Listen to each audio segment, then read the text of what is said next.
Good evening once again and a very warm welcome to Rwanda Television News with me, Gloria Mutesi.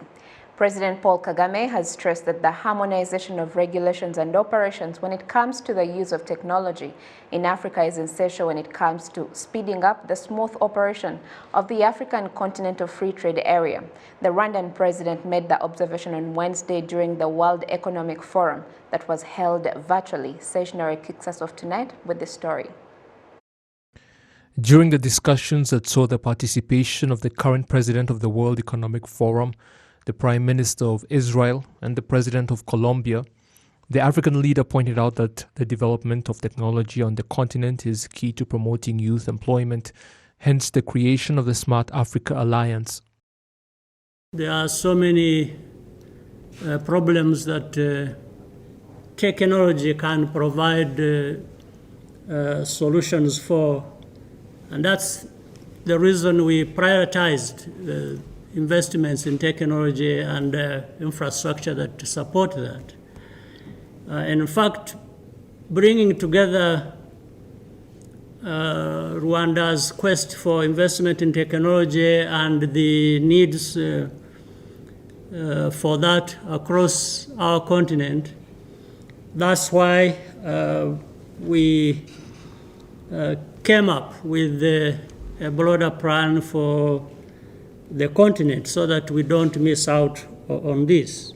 President Paul Kagame also stressed that the harmonization of regulations and operations when it comes to the use of technology in Africa is essential, pertaining to the speeding up of the smooth operation of the African Continental Free Trade Area.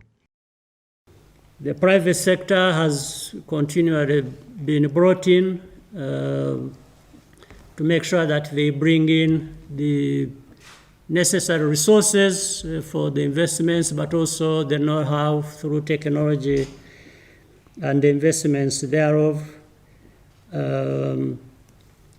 So we really have had this vision where not only do we develop these capacities within our own country, but also across the continent, and each country in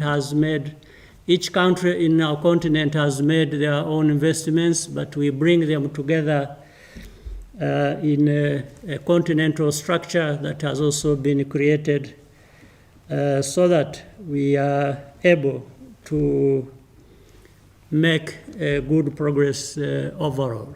Other participants, like His Excellency Benjamin Netanyahu of Israel, observed that for technology to be truly beneficial for the regular people it is meant to serve, cybersecurity must be emphasized through international cooperation.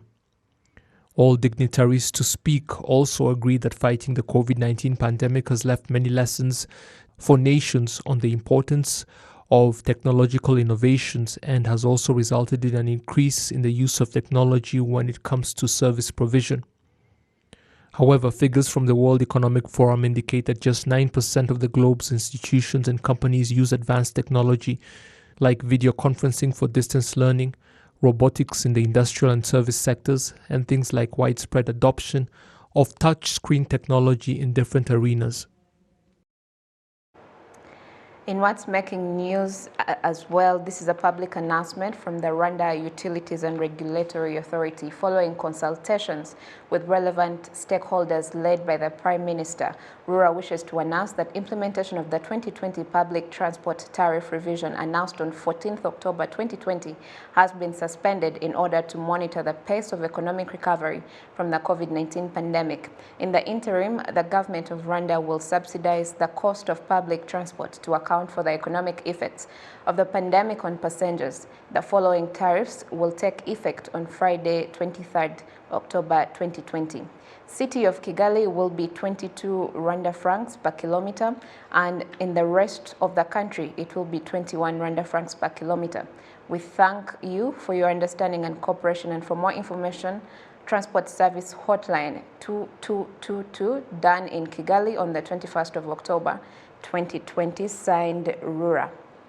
Now, still on the same note, we earlier spoke to the Minister for Local Government, Professor Shaka Anastas, and the Director General of the Rwanda Utilities and Regulatory Authority, Lieutenant Colonel Patrick Nyirishema, to shed more light about this development.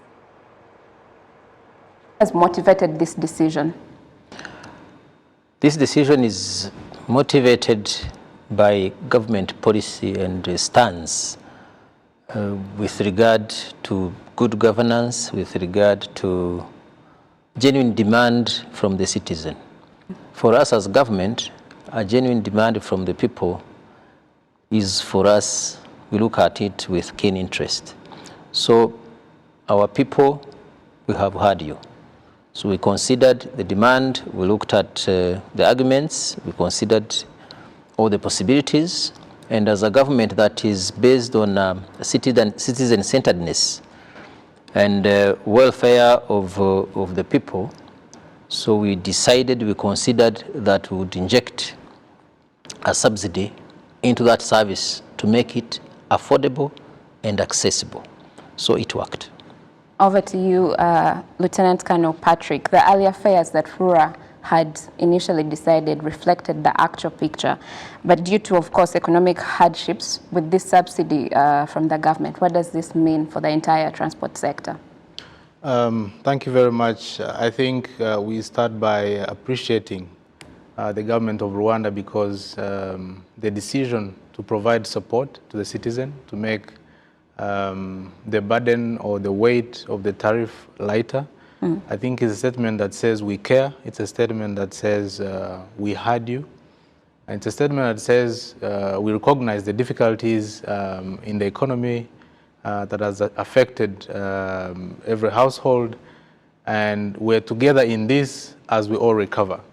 What it means for transport sector is that while, for example, in the intercity transport, the tariff was supposed to be 25.9 francs per kilometer.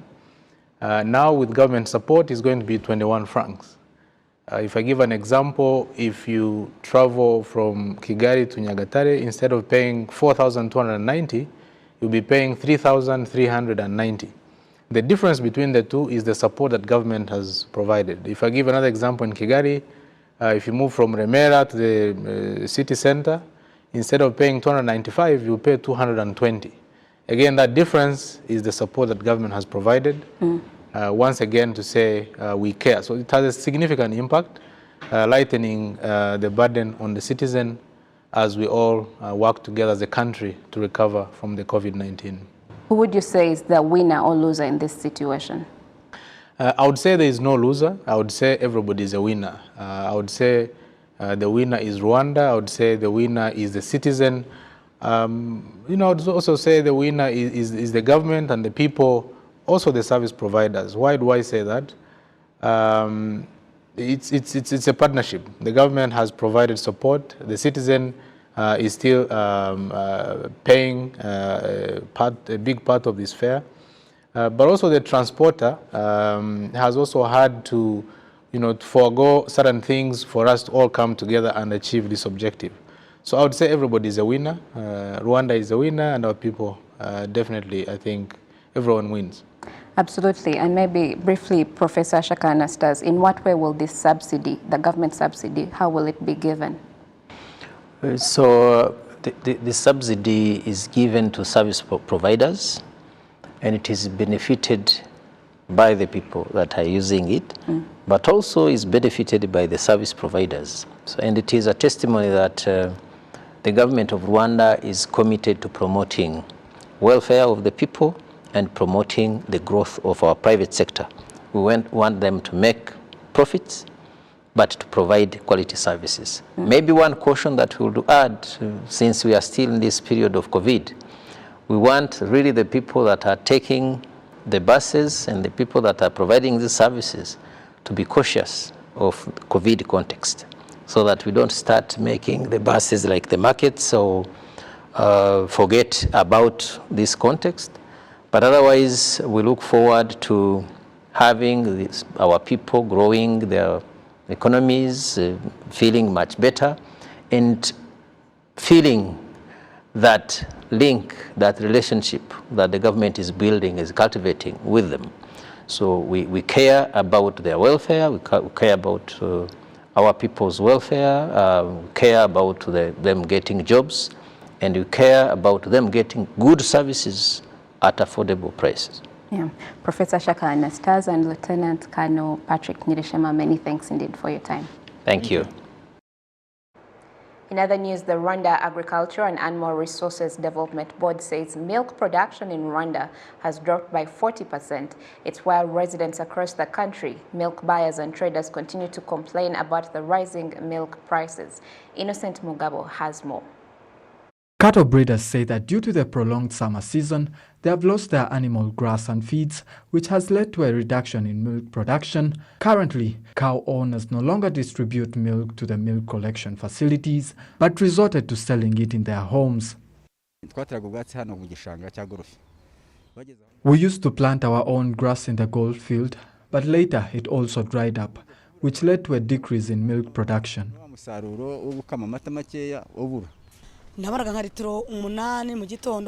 I used to get 8 liters of milk in the morning and 7 in the evening, but now I get around 4 or 5. At present, a carton of Inyaje milk containing 12 packets of milk, which distributors claim to have got at a wholesale price less than 5,000 Rwandan francs, and sell it at 5,000 Rwandan francs. Now, luckily enough, when one lands a chance to find it, it goes for 5,000 Rwandan francs as a wholesale price and 7,000 Rwandan francs per carton when sold to the public. Milk traders and buyers say they are worried about the shortage of milk and its derivatives, some of which are out of stock and others their prices hiked.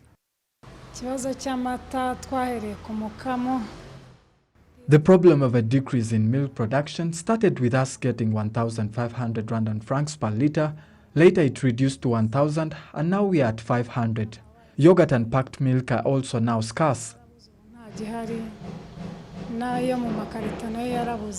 Gicumbi district is one of the districts with the highest milk yield, where farmers produce about 90,000 litres per day. Here at the milk collection facilities too, the milk has decreased. When we compare our current milk production to the previous one, this one is worse to the extent that we are losing about 100 liters of milk. There are also those we managed to talk to who preferred to use artificial insemination with their cows in expectation that they will give birth during the rainy season, which also led to a decrease in milk production, leaving us producing 30% of the country's capacity. The administration of the Rwanda Agriculture and Animal Resources Development Board, RAB, explains that the problem was caused by the prolonged summer season, which severely dehydrated the cows, not forgetting the problem of smuggled milk into the market. We experienced a prolonged summer season, which made it impossible for the cows to get enough water, hence causing a fall in milk production. It is in the eastern province that experienced a worse fall in milk production of 56%, Gicumbi with 20%, Gishwati 37%, Nyanza 24%, Rusizi and Nyamasheke reducing to 22%. Generally, when we try to compare the production before the prolonged summer season, milk production reduced to 40%. Since we have started the rainy season, we urge farmers to start trapping rainwater.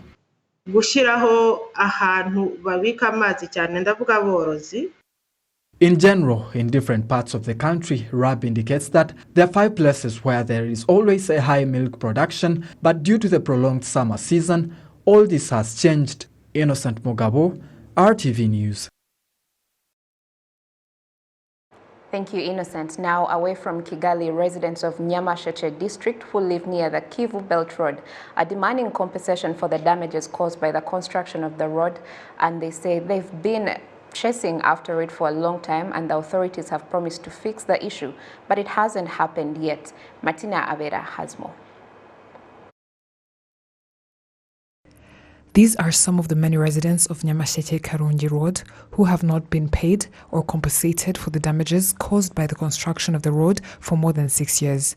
It is money that is said to be compensation for farms, crops, houses and other property damaged at the time, but the authorities are blamed for not speeding up the solution process. Munezero Jean-Pierre from Kiwugura in Kanjongo sector and other residents who have the same problem say that because of the recent incidents of them running after the money, there are some that seem to be frustrated and are asking the authorities to find a solution. There are people that have had their property destroyed due to the construction of the road. We are signed in order to receive our compensation. Our names are even on the list. However, there are some who didn't receive the money on their accounts. One of the people who went through this is my grandma. She signed to receive 1.6 million Rwandan francs. Rwanda Transport Development Agency says the residents had been paid, but it later became clear that the money didn't reach the residents due to problems in their accounts. RTDA Deputy Director General Patrick Emir says they are doing everything possible for the residents to get paid as soon as possible. These residents were considered and their compensation was available. However, when they were getting paid, they found their accounts were blocked and the money bounced back. We are currently working with the Nyamasheke district so that the residents can bring all the necessary information, proving that their accounts are active in order for them to get paid as soon as possible because a lot of time has already passed. In addition to these unpaid residents, there are others that complain about the issues that arose due to the construction of the road and that haven't been solved up to date. One of the issues includes one of whose house was destroyed due to the construction soil that was dumped on their house. Now he is accommodating, yet he had his own place to stay. The list of residents showed to us includes more than 66 who haven't been paid and are asking for more than 50 million Rwandan francs. However, RTDA reports that 24 of the 48 residents in Nyamasheke district are the ones whose money didn't reach their accounts. Martina Abera, RTV News. Thank you, Martina. Now to bring you up to speed with the latest figures from the Ministry of Health, Rwanda today registered 16 new people that tested positive for the coronavirus among the 1,306 tests that were conducted today. One more person has recovered in the last 24 hours and the active cases are currently 180. Among the positive cases that were identified today, 2 are from Kigali, 13 from Chirehe district and new cases in the refugee camp, and 1 in Nyagatare district. You're still watching Rwanda Television News. Now, the African Tourism Leadership Forum is a Pan-African dialogue platform that brings together key stakeholders of Africa's travel, tourism, hospitality and aviation sectors to devise strategies for the intra-Africa travel and tourism growth across the country.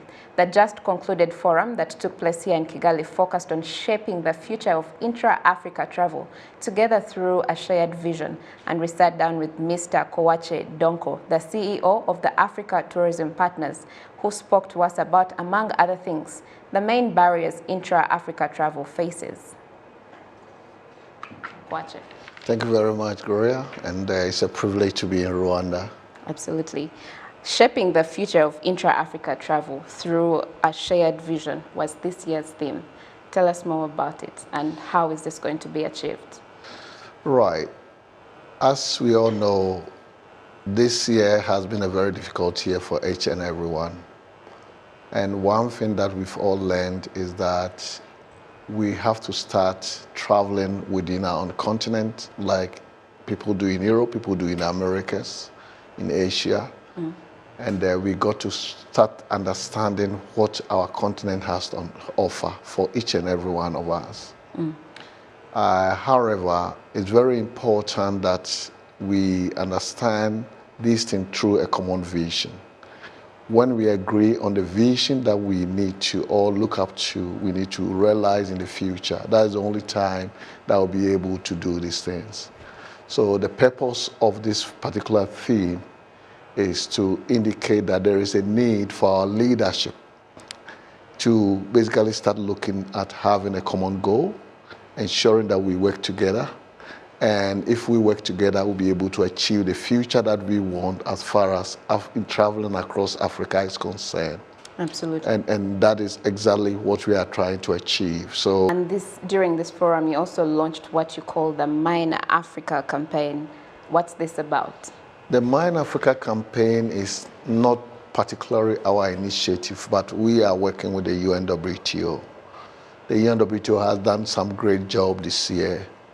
They ran the Brand Africa Challenge. The Brand Africa initiative is part of UNWTO 10-point agenda for Africa. And we had a vision of looking at what we call One Africa initiative.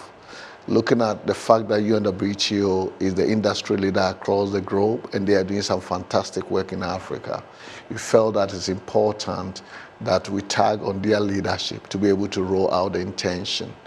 So throughout the year, there has been a couple of meetings with UNWTO and the Africa National Tourism Authority CEOs. And the idea is to build market confidence for the continent. But what we are saying is that we have to own it as a continent. People who live in, people who visit the continent, people who support the continent belongs to us. And the only way we can basically change the narrative is for us to start telling our own stories. If you look at during COVID, a lot of countries have launched different initiatives to promote domestic tourism. That is a very proud achievement because we are taking back the ownership. We are telling our own stories. And that is the whole initiative, is to build a brand for Africa and build market confidence. Because traditionally, people talk about the negative stories about Africa. There's negative perception. And the reason has been that we Africans haven't stood up to basically share our own story with the rest of the world. So this is an initiative that we want to become our own ambassadors to get the countries to share. However, we will talk about individual countries. At the same time, we look at the continent as a whole. So we are looking at what I call unity in diversity. So we look at each and every one, individual strengths and distinctiveness. At the same time, we look at us being one people, one continent, and that is what we are trying to portray. But to move on is something that belongs to the UNWTO. We've agreed to work with them to make sure that it works, and that is what the UN is. So if you saw the program, it was introduced by the Director for Africa with a lot of UNWTO colleagues supporting the whole initiative. The tourism sector has been one, or if not one of the most hardest hit sectors in Africa due to the COVID-19 pandemic. How do we then recover as a continent, and how do we build a more resilient tourism sector? Right. Africa has been very, very, I would say, fortunate with the COVID-19 situation. It has taught us a lot. It has taught us that we have a lot of good stuff on this continent. It has taught us that there is so much we can explore on our continent. At first, as Africans, we don't even spend our holidays here. We go outside. You know, you got a big bags, a lot of bags. You go to Europe, you go to Germany, you go to France, you go to whatever. But what COVID has taught us is that there are opportunities. So as much as we are one of the hardest hit continents because a lot of our tourists come from abroad, I look at it in the other way around. We've been hit, people have lost jobs, a whole lot of things have changed. But you know, in the world, change is good. Change brings what paradigm shift. Change is what makes you better. I believe that if you resist change, then you are resisting progress and you are resisting growth and development. This definitely, we are at the abyss, we are at the bottom, the sub-zero. However, it's an opportunity for us to bring out what you call the green shoot. It's like when a place burns, what happens? When it rains, you see the green grass coming out, okay? And that is what is going to come out of Africa. Now, each and every country is looking at domestic tourism, which has been seriously discussed in the country. I heard from in Rwanda today that people have started traveling within the country, exploring the country. Had it not been this, some of the people that even wanted to have on a panel to get good ideas, you wouldn't have had them. So I believe that despite the fact that it's hit us very hard, this is an opportunity for us to start repurposing our products, re-engineering the way we do business. You are talking of resilience. And this is going to help us to build better resilience. If we keep looking inward, that's where the resilience is going to come from. We have to find new ways. We've got to be smarter. We've got to be proactive. And I think it's taught all of us a lot of lessons. It also taught us that life is very simple. You don't need to go to Europe to have a fantastic holiday. You got the volcanoes here, you got the gorillas here, you got local communities, community tourism. A lot of us, if you were brought up in the city, sometimes you don't even understand the culture. There's time for self-discovery. So in spite of everything, I believe that there are opportunities. So the resilience, it depends on how we build this, we leverage this opportunity to unlock value of what we have in our own backyards. Absolutely. And then briefly, you say that Africans don't like to visit different African countries, but could this be because of some of the barriers that face intra-African travel, such as how expensive it is and the issue of air connectivity? Any hopes of rectifying that? I believe that we are making a lot of progress. One of the biggest barriers was visa, but there are a lot of reports in a lot of countries.